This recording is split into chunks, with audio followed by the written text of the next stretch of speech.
तो हम लोग ने लास्ट क्लास में पढ़ा था ओस्टवाल डाइल्यूशन लॉ। अब ओस्टवाल डाइल्यूशन लॉ के बाद में अब हमें यहाँ पर कुछ और चीजों को देखना है। मेनली जो हमें यहाँ पर देखना है वो कॉमन आयन इफेक्ट को देखना है, पर उसे भी समझने से पहले कुछ एक बातें और हम लोग यहाँ पर समझ लेते हैं और एक आध दो न्यूमेरिकल भी कर देते हैं तो समझ में आ जाएगा। देखिए भाई, जो इक्विलिब्रियम होता है is written in two ways. इसे दो तरीके से हम यहाँ पर लिख सकते हैं। कौन कौन से दो तरीके होते हैं? जैसे देखिएगा, हमने ये लिया एसिटिक एसिड, ठीक है, और इसका हमने डिसोसिएशन कराया, आयोनाइजेशन कराया, कुछ भी यहाँ पर वर्ड आप यूज कर सकते हो अकॉर्डिंगली। तो ये एसिटेट आयन में टूटेगा, एसिटिक एसिड है, एसिटेट आयन में टूटेगा और H प्लस देगा। एक तो ये तरीका हो गया। दूसरा एक और तरीका होता है कि जैसे अगर हमने इसका यहाँ पर आयोनाइजेशन कराया तो ये पानी के अंदर ही तो कराएंगे, या डिसोसिएशन कराया तो पानी के अंदर ही तो कराएंगे, और जब पानी के अंदर कराएंगे तो हम इसे क्या लिखेंगे? CH3CO नेगेटिव, और यहाँ पर हम लिख देंगे इसने H प्लस निकाला, H प्लस वाटर ने लिया और लिख दिया H3O पॉजिटिव। ठीक है। अच्छा, ऊपर वाले के लिए अगर इक्विलिब्रियम कांस्टेंट की तुम वैल्यू लिखोगे, डिसोसिएशन कांस्टेंट ऑफ एसिड आप लिखते हो, तो वो क्या हो जाता है? वो होता है प्रोडक्ट का कंसंट्रेशन, है ना, H प्लस का कंसंट्रेशन यहाँ आ जाएगा, यानी ये प्रोडक्ट का कंसंट्रेशन हो गया, और रिएक्टेंट का concentration CH3COH raise to the power equal to its stoichiometric coefficient. पर यहाँ स्टिचियोमेट्रिक कोफिशिएंट तो कुछ है ही नहीं, इनके आगे कोई नंबर लिखे ही नहीं है, तो हम नहीं चला रहे भाई। ठीक है। अच्छा, इसके लिए आप लिखोगे Kc की वैल्यू तो क्या हो जाएगी? CH3COO नेगेटिव का कंसंट्रेशन, और क्या हो जाएगा यहाँ पर? H3O पॉजिटिव का कंसंट्रेशन अपॉन CH3COOH का कंसंट्रेशन, और क्या आ जाएगा साथ में? आपका H2O का कंसंट्रेशन। ये आ गया H2O का कंसंट्रेशन। समझ में आई बात? अब देखो बेटा, सबसे पहले तो मैं आपको ये बता दूं, H प्लस या H3O पॉजिटिव, ये दोनों एक ही चीज को लिखने के दो तरीके होते हैं। ये दोनों एक ही चीज है, तो ये दोनों तो बिल्कुल एक ही मान लो आप, एक ही। अब दोनों इक्वेशन में फर्क क्या पड़ रहा है? फर्क ये पड़ रहा है कि यहाँ पर कौन है? ये है H2O, ये आपका H2O एक्स्ट्रा। अच्छा देखो, कभी भी H2O कहीं पर भी लिखा जाए या किसी भी चीज को एक्सेस में लिखा जाए और H2O लिखा है तो वो एक्सेस में ही होता है, एक्सेस में ही होता है। तो एक्सेस वाली चीज को कभी भी, देखो मैंने आपको ये बताया था कि अगर कभी कोई चीज सॉलिड होती है तो सॉलिड कभी भी हम इक्विलिब्रियम कांस्टेंट के एक्सप्रेशन में नहीं लिखते हैं। बताया था कि नहीं बताया था? सॉलिड को कभी भी हम किस में नहीं लिखते हैं? इक्विलिब्रियम कांस्टेंट के एक्सप्रेशन में नहीं लिखते हैं, वहां यूज नहीं करते। ठीक है। और दूसरा, कोई भी चीज अगर एक्सेस में होती है तो उसे यूज नहीं करते। अब वाटर के नीचे हो सकता है वो आपको एक्सेस नहीं दे, पर वो अपने आप एक्सेस माना जाता है। तो एक्सेस वाले को हम क्यों नहीं लिखते? क्योंकि एक्सेस का जो पार्ट इसमें खर्च हो रहा है, ये इतने एक्सेस में है, इसका जो पार्ट खर्च हो रहा है वो एक्चुअल में नेग्लिजिबल है इसके टोटल होने के कंपैरेटिव। मतलब जितना आपने इसे ले रखा बहुत एक्सेस में, तो उसमें से जितना खर्च हुआ वो ना के बराबर है। तो इसका मतलब उसका इक्विलिब्रियम पर कोई इफेक्ट नहीं पड़ रहा, यानी उसका अमाउंट कुछ खर्च ही नहीं हुआ। जैसे मैं कहूं आपके पास में कितने पैसे, आपने कहा सर 50 करोड़ रुपए, मैंने कहा चलो एक समोसा तुमने खा लिया 5 रुपए का, कितने कम हुए? क्या बोलोगे? ना के बराबर, कोई फर्क ही नहीं पड़ा। यानी इनका अमाउंट कंसंट्रेशन जो है उस पर कोई फर्क ही नहीं पड़ता इक्विलिब्रियम पर, इतना एक्सेस में। तो जब फर्क ही नहीं पड़ता तो आप इसे क्या मानोगे? इसे कांस्टेंट मानोगे, इसकी वैल्यू को। इसकी वैल्यू चेंज ही नहीं हो रही है, कांस्टेंट है, फिक्स है। और कांस्टेंट है तो ये भी क्या है? कांस्टेंट है। तो इस कांस्टेंट में ये कांस्टेंट मल्टीप्लाई हो जाएगा, एक नया कांस्टेंट मिल जाएगा, तो उसे भी इक्विलिब्रियम कांस्टेंट ही कहोगे। तो इसीलिए आप इसे एक्सप्रेस नहीं करते। तो अब इसके लिए अगर आप केसी लिखोगे तो कैसे लिखोगे? Kc is equals to CH3COO negative का कंसंट्रेशन, और क्या लिख दिया आपने? H3O पॉजिटिव का कंसंट्रेशन, और क्या लिख दिया आपने? CH3COOH का कंसंट्रेशन। तो देखो, ऊपर वाली और ये वाली इक्वेशन, ये वाली और ये वाली इक्वेशन दोनों सेम हो गई कि नहीं हो गई? क्योंकि ये तो इसके बराबर है, तो H प्लस का और इसका ही तो अंतर है, पर ये दोनों क्या है? एक दूसरे के सेम है, इक्वली है, तो सेम बन गई कि नहीं? तो इक्विलिब्रियम को इन दोनों में से किसी भी तरीके से आप लिख सकते हो। बस याद रखिएगा, एक्सेस वाले को कभी भी हम यहां पर मेंशन नहीं करते। ठीक है, इसे ऐसे लिख देते। ठीक है, चलिए अब एक क्वेश्चन है, एक क्वेश्चन दे रहा हूं मैं आपको। If a solution of acetic acid is 0.02 m and degree of dissociation d of d लिख दिया मैंने is 2%. Find out concentration of H plus. Find out concentration of H plus and amount of acetic acid left. कितना acetic acid बचा है, इसे solve करना। कर पाएंगे क्या? कर पाएंगे क्या? अरे पहले देख लो, बताओ कर पाओगे कि नहीं? नहीं कर पाओगे, पहले ही सोच लिया। देखो इसी चीज को यहां पर समझना है। सबसे पहले तो आपको ये कंसंट्रेशन यहां पर दिया हुआ है, ये किसकी वैल्यू है? किसकी वैल्यू है बताओ? इसे किससे रिप्रेजेंट करेंगे? तो इनिशियली जो अमाउंट लेते हो उसे सी से रिप्रेजेंट करते हैं कि नहीं? बताया था कि नहीं? और ये 2% क्या है? डिग्री ऑफ डिसोसिएशन यानी अल्फा की वैल्यू है। तो सी और अल्फा आपको मालूम है। अब देखो आपको क्या करना है, आपको बस इसका एक्सप्रेशन लिखना है। एसिटिक एसिड है ना, तो आपने क्या लिखा? CH3COH। कैसे टूटेगा? CH3COO नेगेटिव, और किसमें टूटा है? H प्लस में। बेटा लिखना बाद में, पहले समझो। अब देखो इनिशियली हमने कितना लिया था इसका? हमने C लिया, तो ये 0 है और ये 0 है। तो एट इक्विलिब्रियम क्या हो जाता है? इक्विलिब्रियम पर इसकी क्या वैल्यू हो जाती है? बताओ भाई, पढ़ा था आप लोगों ने लास्ट क्लास में, क्या हो जाती है वैल्यू? भूल गए? रिवीजन ही नहीं किया, यही तो गलत होता है। इसकी वैल्यू मैंने आपको निकालना बताया था कि इसकी वैल्यू क्या हो जाती है भाई।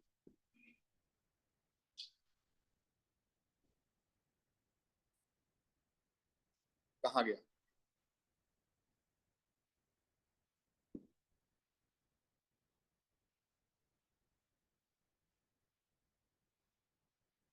ये देखो, अगर हम सी मोल लेते हैं तो अनडिसोशिएटेड कितना हो जाता है? C1 माइनस अल्फा या C अल्फा। और डिसोशिएटेड कितना है? C alpha. डिसोशिएटेड यानी जो आयंस में चेंज हो गया। अनडिसोशिएटेड जो बचा हुआ। याद आया कि नहीं आया? तो बिल्कुल इसी चीज को हम यहां लिख देंगे। कैसे लिख देंगे कि भाई अगर हमने C मोल लिए तो इसमें से खर्च कितना हो रहा है? तो जो भी डिग्री ऑफ डिसोसिएशन दिया यानी वो क्या हो जाएगा? C alpha. C अल्फा ये खर्च हो गया, डिसोशिएट होकर ये बन गया। तो बचा कितना है? C1 माइनस अल्फा या C माइनस C अल्फा। समझ में आ गई बात? अब उसने क्या कहा है आपसे? Find out concentration of H plus. H plus का कंसंट्रेशन बताइए। तो H प्लस का कंसंट्रेशन कितना दे रखा है बेटा? यही तो दे रखा है, यही तो दे रखा है। तो C कितना दिया है?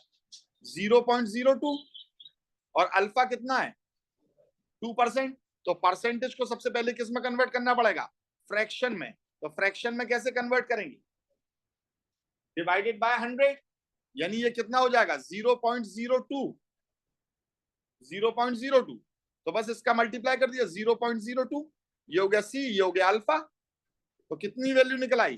0.0004 m।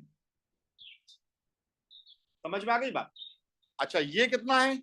अनडिसोशिएटेड कितना है? तो अनडिसोशिएट को यहां निकालोगे तो C कितना लिया था हमने? 0.02। तो यहां क्या कर लोगे? 1 माइनस 0.02, बस इसे सॉल्व कर लेना, तो ये इसकी वैल्यू निकल आई है। समझ में आ गई बात? हाँ बोलो। हाँ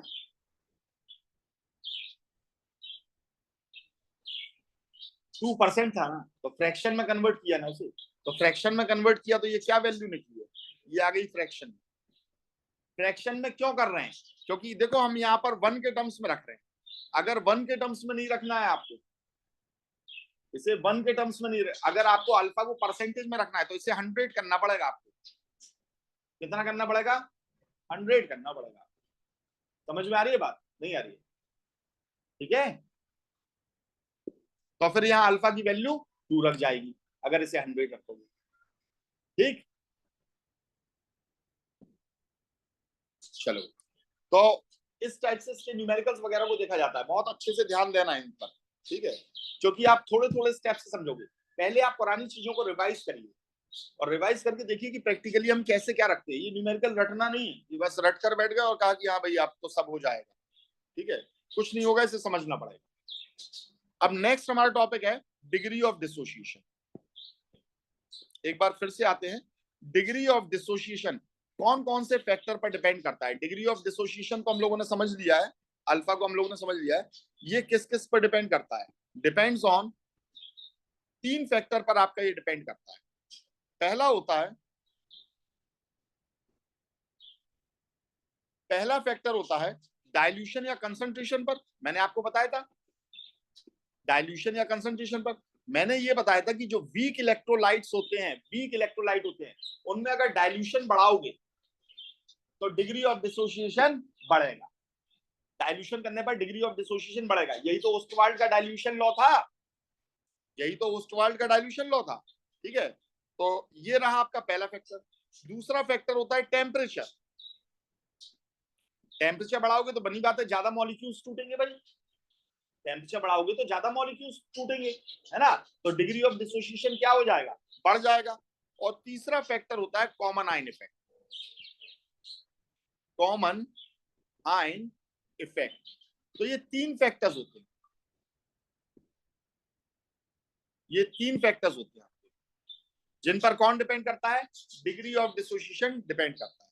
तो चलिए अब हम लोग यहाँ पर देखते हैं कॉमन आयन इफेक्ट। और ये कॉमन आयन इफेक्ट इतना जरूरी फैक्टर है मेरे भाई, इतना जरूरी फैक्टर है कि ये हर जगह यूज होगा।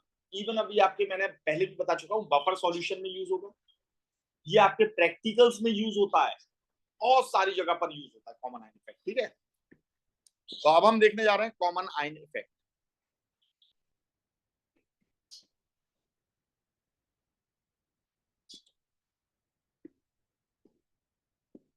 तो कॉमन आयन इफेक्ट का सबसे पहले स्टेटमेंट देखते हैं।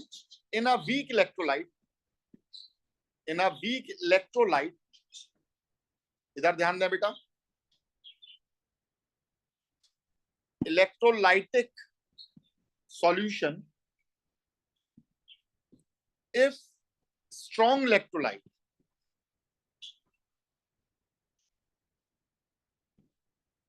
having common ion, having common ion is added, then its degree of dissociation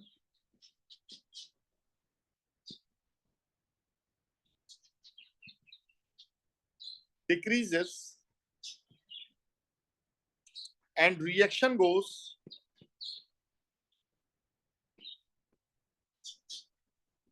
in backward direction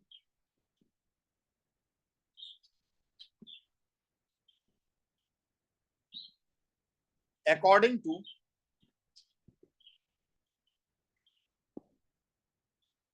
ली-चैटलियर principle. देखो ली-चैटलियर प्रिंसिपल मैंने बताया था आप लोगों को, याद आया कि नहीं आया? क्या कहता था वो? ली-चैटलियर प्रिंसिपल क्या कहता था कि अगर एक रिएक्शन इक्विलिब्रियम में, और अगर आप इक्विलिब्रियम को डिस्टर्ब करते हो तो रिएक्शन हमेशा उस डायरेक्शन में जाती है जहां पर वो डिस्टर्बेंस या तो जीरो हो जाए या नेग्लिजिबल हो जाए, है, उस डिस्टर्बेंस को खत्म करने की कोशिश करता है, वो अपने इक्विलिब्रियम को एज इट इज लाने की कोशिश करता है। और आप डिस्टर्ब कैसे कर सकते हो? Change in concentration, change in pressure and change in temperature, ये 3 तरीके से आप डिस्टर्बेंस कॉज कर सकते हो। मैंने आपको बताया था कि नहीं बताया? कॉमन आयन इफेक्ट में भी देखो कौन लग रहा है, सरप्राइज, ली-चैटलियर प्रिंसिपल। यही आपका इसे डिफाइन करेगा, इसे कॉमन आयन इफेक्ट को। ठीक है, और याद रखना जब कॉमन आयन इफेक्ट लगता है तो डिग्री ऑफ डिसोसिएशन जो रहता है ये क्या हो जाता है? डिक्रीज। क्या हो जाता है? डिक्रीज हो जाता है। इस बात को बहुत अच्छे से याद रखना। समझ में आई ये बात? ये डिक्रीज हो जाता है। अब कैसे, जरा इसे अपन समझते हो, बहुत प्रैक्टिकली समझेंगे। यहां देखिएगा, अच्छे से ध्यान दीजिएगा बेटा। देखो क्या कह रहा है, ये एक वीक इलेक्ट्रोलाइट का सॉल्यूशन है, CH3COOH हमने ये लिया और इसका हमने सॉल्यूशन बना लिया। तो इसका सॉल्यूशन बना लिया तो इसमें आपकी एक फॉरवर्ड रिएक्शन भी होगी और एक क्या होगी, बैकवर्ड रिएक्शन भी होगी, जिसमें आपका कौन बनेगा, एसीटेटाइन फॉरवर्ड रिएक्शन में और H+, और बैकवर्ड रिएक्शन में ये दोनों मिल जाएंगे और वापस CH3COH बनाएंगे। क्लियर है? ये अपने आप में क्या है, वीक एसिड है। क्या है? Weak acid. ठीक है, कोई प्रॉब्लम इसमें? समझ में आ गई बात? ठीक। अब सपोज करो इक्विलिब्रियम आया और इक्विलिब्रियम पर इसके 70 मॉलिक्यूल्स बचे और इसके सिर्फ कितने बने, 30, यानी 30% डिसोसिएशन हुआ। ठीक है, अल्फा की वैल्यू 30%। बात समझ आ रही है? और ये अपना मैक्सिमम टूट गया और यहां पर क्या आ गया, इक्विलिब्रियम आ गया। क्या आ गया? क्या आ गया बेटा? इक्विलिब्रियम आ गया। अब इक्विलिब्रियम में इस वीक इलेक्ट्रोलाइट के सॉल्यूशन में, यहां समझना, इस वीक इलेक्ट्रोलाइट के सॉल्यूशन में हमने क्या कर दिया, जब ये इक्विलिब्रियम में आ गया तो हमने इसमें क्या डाल दिया, एक स्ट्रॉन्ग इलेक्ट्रोलाइट डाल दिया।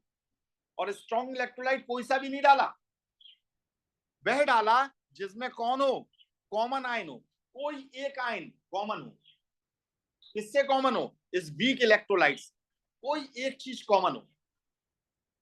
तो वीक इलेक्ट्रोलाइट का डिग्री ऑफ डिसोसिएशन डिक्रीज हो जाता है। किसका? वीक इलेक्ट्रोलाइट का। किसका? वीक इलेक्ट्रोलाइट का डिग्री ऑफ डिसोसिएशन कम हो जाएगा। कैसे होगा जरा समझ। तो हमने एक स्ट्रॉन्ग इलेक्ट्रोलाइट दिया। स्ट्रॉन्ग इलेक्ट्रोलाइट कौन होता है?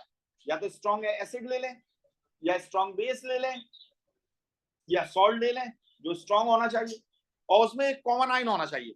कॉमन आयन या तो ये वाला हो जो वीक इलेक्ट्रोलाइट है, ये वीक इलेक्ट्रोलाइट है ना, इस वीक इलेक्ट्रोलाइट का एक कॉमन आयन होना चाहिए, उसमें एक ही कॉमन आयन। दोनों नहीं हो, दोनों होंगे तो फिर वो तो वही हो गया, वो तो वीक इलेक्ट्रोलाइट ही हो गया। तो या तो एसीटेट आयन कॉमन हो या फिर H+ कॉमन हो। तो H+ कॉमन हो तो कोई भी एसिड डाल दो यार, स्ट्रॉन्ग वाला। समझ में आई बात? और अगर आपको ये नेगेटिव वाला आपको चाहिए तो फिर आप कोई क्या डाल दो, बेस डाल दो, ये वाला। ठीक है, बेस तो आप नहीं डाल सकते, बेस में तो OH नेगेटिव होता है, तो सॉल्ट डाल दो ये वाला। ठीक है, लेकिन स्ट्रॉन्ग सॉल्ट डालो फिर आप, स्ट्रॉन्ग सॉल्ट में फिर ये वीक पार्ट रहेगा नहीं। तो देखो भाई, तो हमने क्या किया, हमने यहाँ पर एक एसिड डाल दिया। कौन सा एसिड डाला? HCl डाल दिया। सपोज करो HCl क्या है, एक स्ट्रॉन्ग इलेक्ट्रोलाइट है। क्या है? एक स्ट्रॉन्ग इलेक्ट्रोलाइट है। तो ये कंप्लीटली पूरा पूरा टूटेगा। किसमें टूटेगा? Cl नेगेटिव में और H पॉजिटिव में। क्या ये रिएक्शन बैकवर्ड जाएगी? नहीं जाएगी भाई, ये इरिवर्सिबल रिएक्शन होती है ना। स्ट्रॉन्ग इलेक्ट्रोलाइट इरिवर्सिबल रिएक्शन देते हैं और वीक इलेक्ट्रोलाइट, तभी तो इनमें क्या आता है, इक्विलिब्रियम आता है, रिवर्सिबल रिएक्शन देते हैं। समझ में आई बात? स्ट्रॉन्ग इलेक्ट्रोलाइट में कभी भी रिवर्सिबल नहीं होती है। अब देखो, जैसे ही आपने एक ही कंटेनर के अंदर इस स्ट्रॉन्ग इलेक्ट्रोलाइट को डाल दिया तो यहां पर H+ बढ़ गए कि नहीं बढ़ गए? हालांकि ये वाला H+ किसका है, एसिटिक एसिड का, और ये किसका है, स्ट्रॉन्ग इलेक्ट्रोलाइट का। पर H+ तो H+ है, उसमें तो कोई फर्क महसूस ही नहीं होता। क्या नहीं होता है? कोई फर्क महसूस ही नहीं होता। बात समझ आ रही है? H+ बढ़ गया तो इस रिएक्शन को, रिवर्सिबल रिएक्शन को एक चीज दिखाई दी कि यहां पर क्या हो गया, कंसंट्रेशन बढ़ गया। किसका? H+ का। तो ये क्या कहेगी, ये तो नहीं बढ़ने देंगे हम, तो इक्विलिब्रियम में। ली चैटलियर प्रिंसिपल ने बताया था ना, ली चैटलियर प्रिंसिपल ने कहा था कि अगर इसका कंसंट्रेशन बढ़ाओगे, रिएक्शन उस डायरेक्शन में जाएगी जहां इसका कंसंट्रेशन कम हो, यानी कहां चली जाएगी, फॉरवर्ड। अगर इसे निकालोगे, इनमें से किसी को भी अगर आप निकाल लोगे तो रिएक्शन कहां जाएगी, फिर से फॉरवर्ड जाएगी। अगर आप इसे बढ़ा देते हो तो यहाँ रिएक्शन कहां जाएगी, बैकवर्ड जाएगी। जाएगी कि नहीं जाएगी? या फिर इसे घटा देते हो तो भी रिएक्शन कहां जाएगी, बैकवर्ड जाएगी। यही सब बातें तो कही थी किसने, ली चैटलियर ने। बातें तो कही थी ली चैटलियर ने। तो देखो H+ बढ़ गया। अब H+ बढ़ गया तो बड़े हुए को क्या करना है, खत्म करना है। तो कैसे खत्म करेगा, तो ये क्या करेगा, ये जो बड़ा हुआ H+ है, इस बड़े हुए H+ को इसके साथ लगा देगा। और रिएक्शन में वापस क्या बना देगा, ये बना देगा। यानी अब अनडिसोशिएटेड मॉलिक्यूल्स ज्यादा हो जाएंगे कि नहीं हो जाएंगे भाई। ये इस H+ को जो बढ़ गया है, इसे उठाकर बाहर तो फेंक नहीं सकता, रिएक्शन के हाथ तो है नहीं, ये तो सोले का ठाकुर है। बात समझ आ रही है? तो ये क्या करेगा, बैकवर्ड में तो यही रिएक्शन जा सकती है ना वीक इलेक्ट्रोलाइट की, तो ये इसके साथ में से लगा देगा। ये कहेगा भले ही हम कुर्बान क्यों ना हो जाएं, हम क्यों ना मिट जाएं, पर भाई हम ये आए हुए को हम यहां से निकाल देंगे, अंग्रेजों भारत छोड़ो, ठीक है। तो भले ही हम कुर्बान क्यों ना हो जाएं, तो ये इसके साथ लग जाएगा, और जब इसके साथ लग जाएगा तो ये वापस इसे बना देगा। तो देखो अब डिसोसिएशन बढ़ गया या कम हो गया भाई। इसके टूटने को हम क्या कहते हैं, जब ये फॉरवर्ड जाता है तो हम कहते हैं डिसोसिएशन हो रहा है, तो ये वापस जुड़कर ये बना रहा है, तो इसका मतलब डिसोसिएशन कम हो रहा है कि नहीं। तो डिसोसिएशन क्या हो गया, कम हो गया, यानी डिग्री ऑफ डिसोसिएशन कम हो गया। और इसी को हमने क्या कहा, कॉमन आयन इफेक्ट। तो कॉमन आयन इफेक्ट क्या कहता है, इन अ वीक इलेक्ट्रोलाइट सॉल्यूशन, एक वीक इलेक्ट्रोलाइट के सॉल्यूशन में अगर आप एक स्ट्रॉन्ग इलेक्ट्रोलाइट डालते हो जिसमें एक कॉमन आयन होता है, जिसमें एक कॉमन आयन होता है, किसका कॉमन आयन होता है, वीक इलेक्ट्रोलाइट वाला एक कॉमन आयन होता है, ठीक है। तो उसका डिग्री ऑफ डिसोसिएशन डिक्रीज हो जाता है और रिएक्शन बैकवर्ड डायरेक्शन में चली जाती है, किसके अकॉर्डिंग, ली चैटली प्रिंसिपल के अकॉर्डिंग। इसी को कॉमन आयन इफेक्ट कहते हैं। क्या रटना पड़ेगा इसे, देखो बिना देखे आप बता सकते हो। एक वीक इलेक्ट्रोलाइट के सॉल्यूशन में आपने एक स्ट्रॉन्ग इलेक्ट्रोलाइट डाला, उस स्ट्रॉन्ग इलेक्ट्रोलाइट में क्या होना चाहिए, कॉमन आयन होना चाहिए। तो वीक इलेक्ट्रोलाइट का डिग्री ऑफ डिसोसिएशन डिक्रीज हो जाएगा, कम हो जाएगा, रिएक्शन कहां चली जाएगी, बैकवर्ड डायरेक्शन में, किसके अकॉर्डिंग, ली चैटली प्रिंसिपल के अकॉर्डिंग। इसी को मिला जुला के तोड़ ताड़ के इंग्लिश में कन्वर्ट कर दो, बन गई डेफिनेशन कॉमन आयन इफेक्ट की। उम्मीद है समझ में आ गया होगा अच्छे से। और इस कॉमन आयन इफेक्ट को बहुत अच्छे से याद रखना, बहुत अच्छे से याद रखना। क्यों अच्छे से याद रखना, आगे बफर सॉल्यूशन में से काम आना है, ठीक है, बहुत सारी जगह से काम आना है, ठीक। तो बस आज इतना ही करते हैं, कल से हम लोग पढ़ेंगे एसिड और बेस के कॉन्सेप्ट।